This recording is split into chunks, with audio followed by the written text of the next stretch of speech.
नमस्कार, good morning. मी Saurabh Koratkar, TV9 मराठीमध्ये आपल्या सगळ्यांचं स्वागत.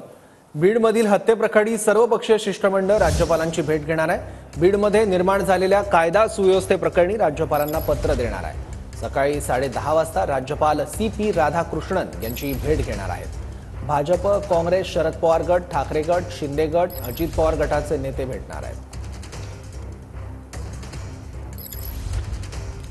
आपण नावं बघूयात राज्यपालांना भेटणाऱ्या नेत्यांची.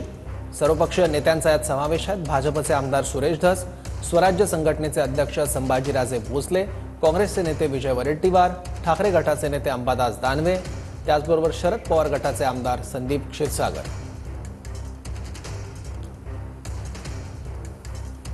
तर शरद पवार गटाचे आमदार जितेंद्र आव्हाड, शिवसंग्रामच्या नेत्या ज्योती मेटे, अजित पवार गटाचे आमदार प्रकाश सोळंके, तर माथाडी कामगार नेते नरेंद्र पाटील. आणखी माहिती याबद्दल घेऊयात. आपले प्रतिनिधी अक्षय मंकणी आता आपल्यासोबत आहेत. अक्षय, सर्वपक्षीय शिष्टमंडळ राज्यपालांना भेटणार आहे, नेमकं कारण काय आणि काय निवेदन दिलं जाऊ शकतं? सौरभ, गेल्या काही दिवसांपासून सरपंच संतोष देशमुख यांच्या हत्या प्रकरणाच्या संदर्भात राज्यभरात आंदोलनं होताना पाहायला मिळत आहेत. जे 7 आरोपी होते हत्या प्रकरणातले, त्यापैकी 6 आरोपींना जी आहे ती आतापर्यंत अटक झालेली आहे आणि एक आरोपी अद्याप देखील फरार आहे.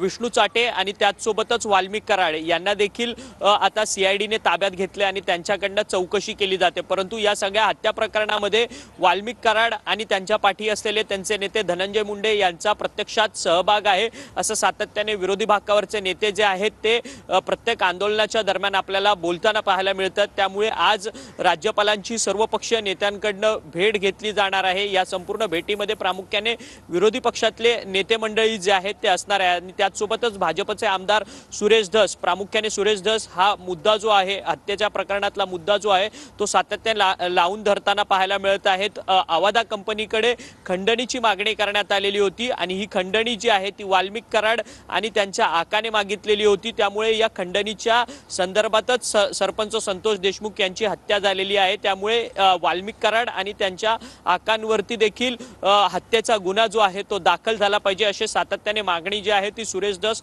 आणि इतर नेत्यांकडनं जी आहे ती केली जाते.